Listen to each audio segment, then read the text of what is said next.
¿Qué tal amigos? ¿Cómo están? Qué gusto de tenerlos nuevamente en mi canal. Los saluda Ricardo Edwin Romero desde esta hermosa ciudad de Miami, aquí en el sur de la Florida. No se olviden de suscribirse al canal, darle un like, compartir el video y si me pueden dejar un comentario, bienvenido. En este momento en que el mundo prácticamente se encuentra en guerra hace ya casi 3 años, muchos se preguntan y saben la respuesta y otros tratan de dibujar las respuestas y encontrar excusas y argumentos con una retórica muy hipócrita de que en realidad quiénes son los verdaderos eh, ganadores en una guerra. Perdón. Siempre se dice que en una guerra no hay vencedores ni vencidos. Y es cierto porque muere mucha gente, hay mucha destrucción, eh, ciudades prácticamente terminan arrasadas, viviendas demolidas, gente inocente asesinada por por el poder de las balas y de las bombas o de los misiles. Entonces, más allá de obviamente de los soldados de ambos bandos que se enfrentan, que también pierden sus vidas, dejando pues en orfandad a muchas familias. Pero si vemos esto en perspectiva, existe pues alguien que gana. Siempre existen los ganadores. ¿Y quiénes son? Los CEOs, los CEOs, como se le diría en español, los ejecutivos de las grandes compañías. Y esas grandes compañías es la industria armamentista. Ese terrible complejo armamentista que reúne lo más malo, lo más maléfico que puede haber creado la humanidad. En- y esta industria, la más poderosa, la más grande, se encuentra en el corazón de los Estados Unidos. Y es una industria que siempre encuentra la manera de aceitar sus maquinarias para seguir produciendo materiales que matan gente, que eliminan gente. Porque eso es lo que son las armas. Matan gentes, matan personas y destruyen todo lo que encuentran a su paso. Esta gente que tienen sus grandes fábricas aquí en este poderoso país de los Estados Unidos, decía que siempre encuentran la manera de convencer a los partidos de turno, llámense partidos demócratas o partidos republicanos en los Estados Unidos, para encontrar la forma de vender y seguir fabricando más armas. Lo vienen haciendo desde hace muchos años. Sin embargo, luego de la guerra de Irak, ya sabemos que Saddam Hussein era uno de los protegidos en esa parte del Oriente Medio de los Estados Unidos. Pero después se tomó la decisión de asesinarlo o mandarlo a asesinar, eliminarlo, quitarlo del camino, porque ya no reunía los requisitos que le importaban a los Estados Unidos. Y la excusa fue efectivamente que tenía armas de destrucción masiva, pese a que la ONU y todos los peritos que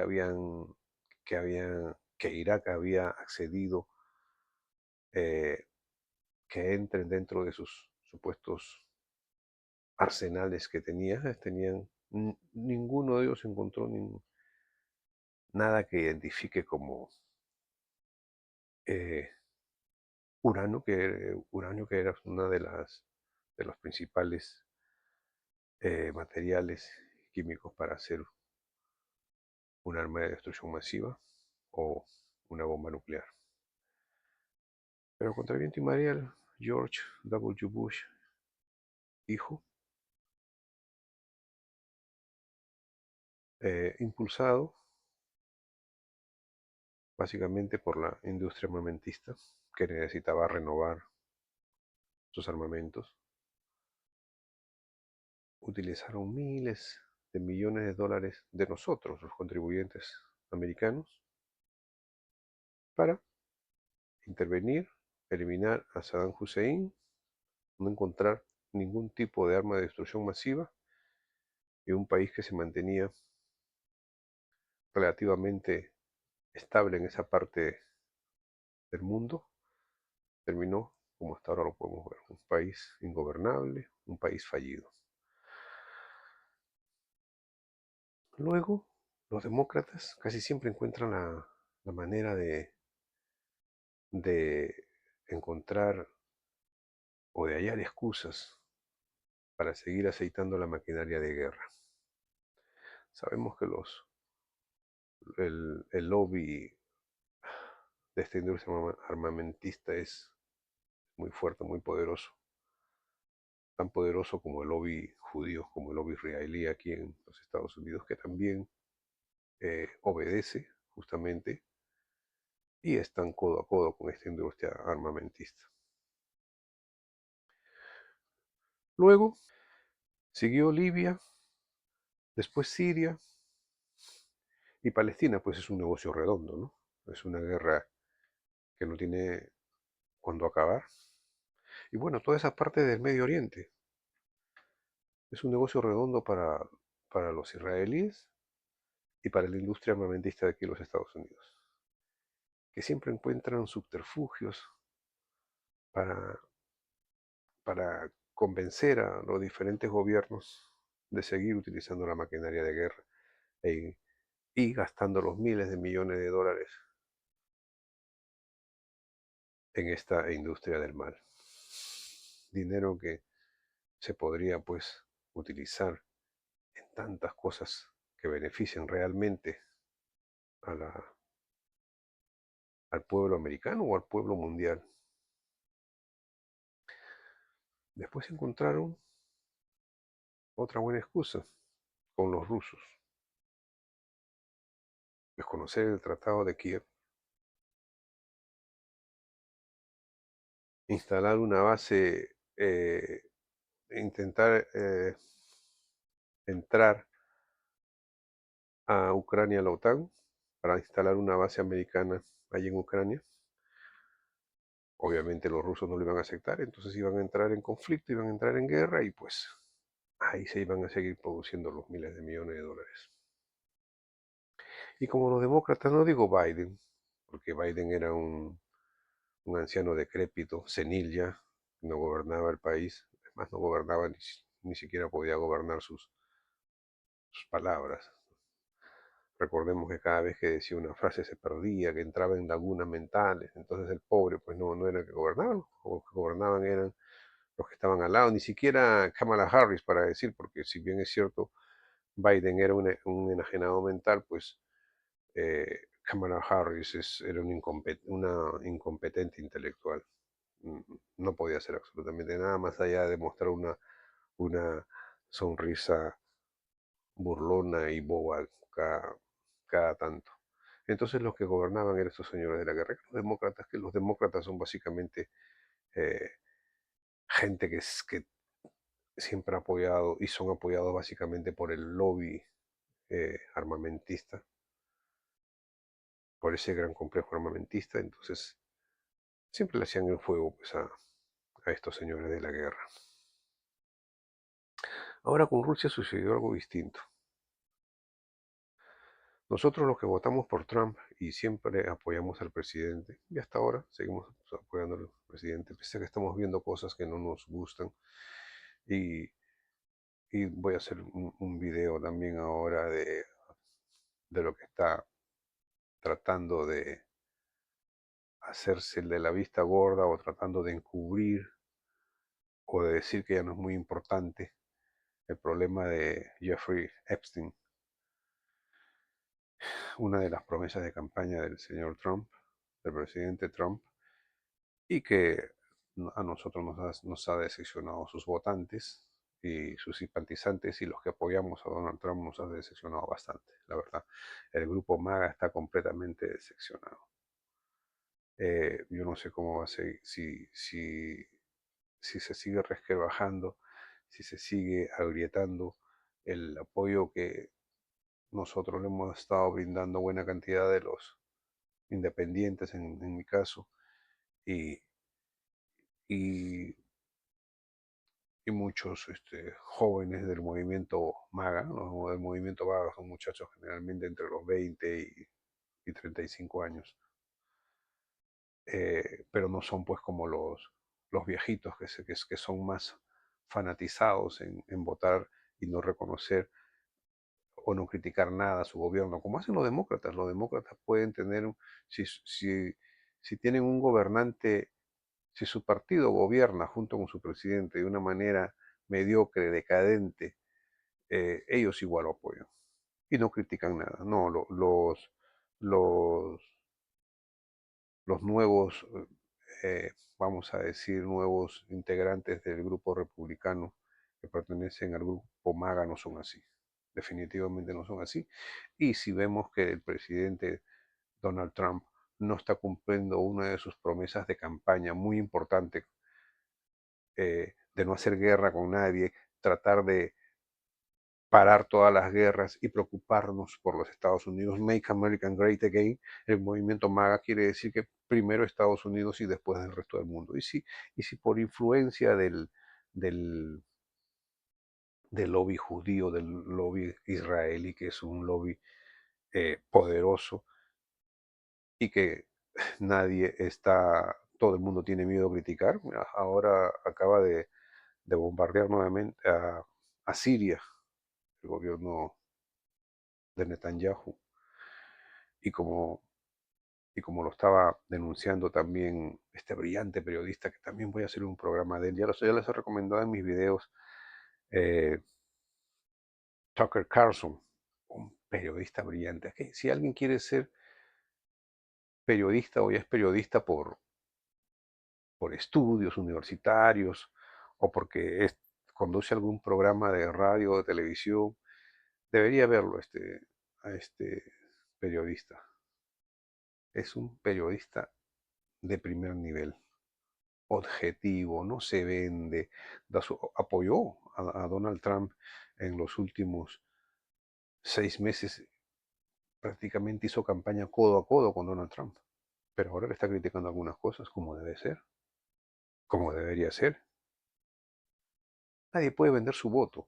Si bien es cierto, nosotros reconocemos muchas virtudes del presidente Donald Trump y entendemos lo difícil que es enfrentarse al, a los poderosos, como son la industria armamentista aquí en los Estados Unidos y el poderoso grupo de lobby judío, son poderosos. Pero también la industria farmacéutica es una industria muy poderosa, de miles de millones de dólares. Y Donald Trump se está enfrentando a todos esos grupos de poder. Y, y en estos últimos días no puede decaer para nada. su compromiso que mantuvo con nosotros los votantes. Tiene que seguir para adelante, tiene que seguir mostrando pulcritud en su gobierno, tiene que ser un gobierno diáfano, no puede, no puede estar eh, intentando ocultar lo que es inocultable, lo que es imposible. El pueblo americano ya lo sabe. El pueblo americano es un pueblo bobo. Y más aún estos nuevos votantes que le han llevado a la segunda presidencia del señor Trump. Él no puede decepcionar. Y si empiezas a decepcionar a grandes grupos, yo dudo que nuevamente vaya a salir un gobierno republicano o en estas nuevas elecciones puedan seguir ganando las ambas cámaras. Ojalá me equivoque. Pero bueno, para terminar, esta industria armamentista de miles de millones de dólares, eh, fue bien fácil para que el nuevo eh, chivo expiatorio ahora es Rusia, obviamente. Los europeos, ya les he dicho 50 veces, el gobierno de los que gobernaban en la época de Biden, en el grupo demócrata, pues dijeron vamos a hacer estas cosas y los europeos tenían que aceptar nomás. Pues. Sabotearon el Nord Stream 2 que le llevaba el gas a Alemania. Los alemanes perdieron miles de millones de dólares, pero papá, Estados Unidos era el que mandaba, era el que disponía, ellos tenían que aceptar.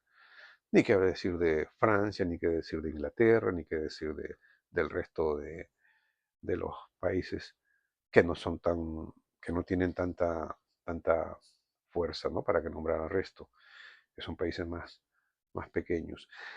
Otra de las cosas que creo yo, al margen de que por qué eh, estos países aceptaron donar todos los pocos, estos países europeos, todas las pocas armas que tenían, porque Europa no tiene suficientes armas para enfrentar a Rusia si es que tuviera un hipotético enfrentamiento. Por eso que siempre se han apoyado en las armas de los Estados Unidos, de los americanos. Sin Estados Unidos, Europa desaparece. Eh, entonces, aceptaron, efectivamente, ahora van a elevar su presupuesto al 5% de su Producto Nacional Bruto en los próximos años.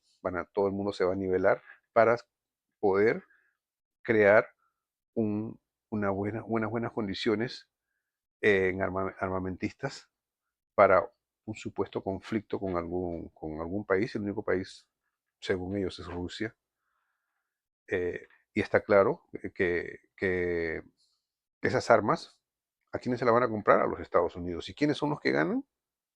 La industria armamentista de acá de los Estados Unidos, obviamente. Entonces todos esos miles de millones van a seguir viniendo para acá. ¿Por qué? Porque Europa no puede crear su propia industria armamentista. Les tomaría demasiados años y demasiado dinero. Y ellos la mayoría de su presupuesto, si están ahora pataleando con este 5% que van a llegar a España, ha dicho que no puede, porque si tuvieran que elevar a un 5% su presupuesto, tendrían que quitar eh, del, de el presupuesto de salud, del presupuesto de educación, del presupuesto de los servicios sociales, y Europa pues es un país que mantiene holgazanes, básicamente, mantiene muchos vagos. eh, en Europa la mayoría, bueno, se respeta, muchos dicen está bien, porque uno debe trabajar 8 horas, perfecto, trabajen sus 8 horas, que descansen sus sábados y domingos, y que los que no trabajan, pues que se pasen un año recibiendo ayuda del gobierno y, y que los gobiernos subsidien viviendas y subsidien todo lo que tengan que subsidiar, perfecto que lo subsidien ellos. Pero nosotros los americanos, como dijo en principio Donald Trump, no tenemos por qué subsidiarles y pagarles a ellos o cuidarles ser el guardián de los europeos.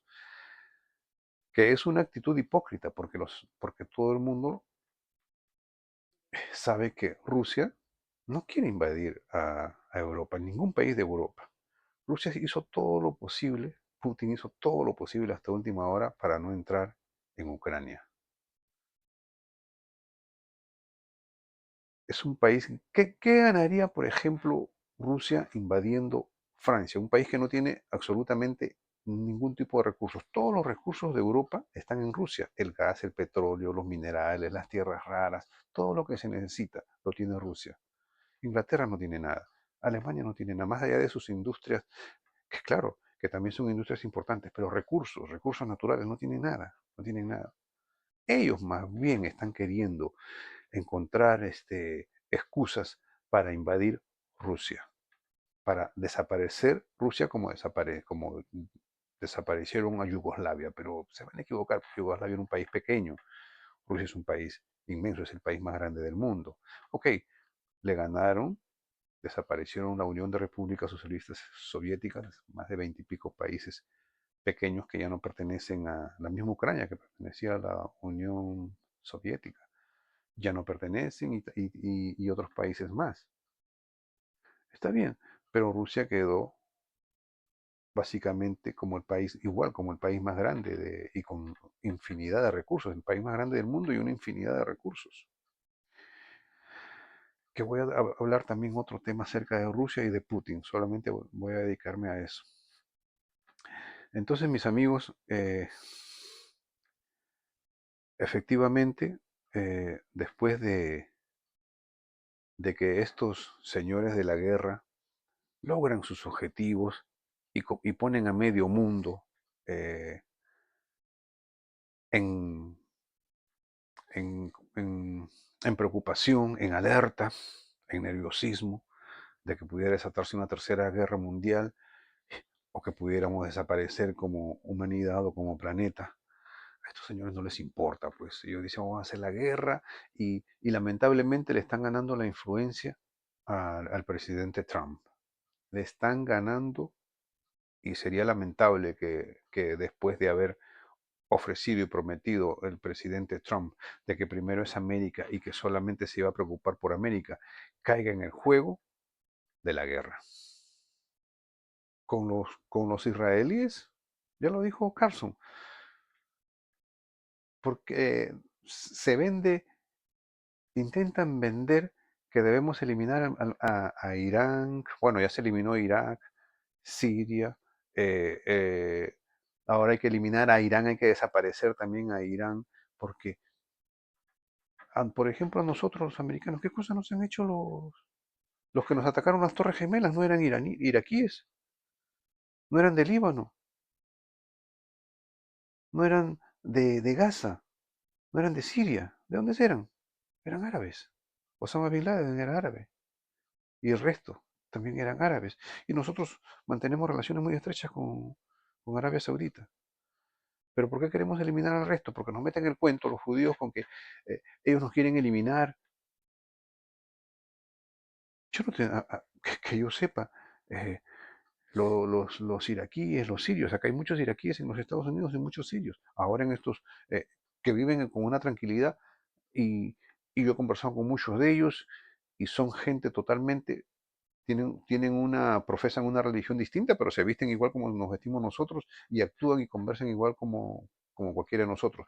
Tienen una manera eh, de, de llevar las mujeres su vestimenta, bueno, es problema de ellos.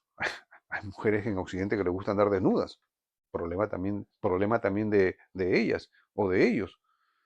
Entonces, pero que me vengan el cuento de que hay que eliminar a esa gente, ¿por qué? ¿Por qué con mi dinero que yo pago aquí en los Estados Unidos hay que estar eliminando, gastando miles de millones de dólares para destrozar Gaza, para destrozar a media Palestina, matando niños, mujeres, y todo el mundo, y nadie puede criticarlo, como lo ha dicho Carson. Eso, si uno critica a los israelíes o a los judíos, es antijudío o anti-israelí. No, señor. Entonces, ahora que, por ejemplo, estoy a favor de Trump, he votado por Trump, pero antes de eso yo lo he criticado a Trump. Y no es que era anti-Trump, era anti las cosas que hacía y anti las cosas que decía. Y si ahora vuelvo a criticar después, que si veo que no corrige algunas cosas, voy a volver a criticar a Trump, no soy antiamericano, todo lo contrario, soy americano, soy ciudadano americano y muy orgulloso. Entonces, cuando uno critica, pero si usted critica a los judíos, ah, eso está mal, usted es anti judío, simpatizante del hombre del bigotito, y te meten, y todo el mundo tiene miedo, ¿por qué? Porque efectivamente tienen un poder de lobby mundial, pero eso no significa que ellos puedan hacer lo que no puedan ser criticados. Cuando hacen las cosas mal, se les tiene que criticar, como se le critica a todo el mundo. Nadie, ningún país es, eh, intocable o, o es intachable o no se le puede criticar. Mentira, señores. Todo el mundo puede criticar a cualquier grupo de poder, a cualquier grupo de gobierno. Y cuando uno critica a Israel, no critican a los judíos. Aquí en South Beach yo tengo un montón de amigos judíos, un montón de amigos judíos, sin ningún problema, chéverísimos, buena gente, buenísimas personas. Pero yo no critico a ellos, critico a su sistema de gobierno cuando hacen las cosas mal, cuando bombardean eh, y matan gente. Mira, acaban de bombardear una iglesia católica aquí en Siria. Murió un sacerdote argentino y creo que dos, tres personas más inocentes. Ah, se confundieron. Ellos sí se pueden confundir. No, dónde están los otros países que agarran y critican que cómo se van a confundir en atacar una iglesia y matar a un sacerdote? Entonces hay que colgar a ese presidente. Mira, ninguno de esos presidentes que Estados Unidos eh, cuestionó y derrocó hizo una de esas acciones. No, pues señor, acá nadie tiene inmunidad para nada y todos podemos criticarlo. Bueno amigos, no se olviden de inscribirse, denle un like y compartan el video y ya estamos viéndonos en otra oportunidad. Que estén bien, un fuerte abrazo, que estén bien.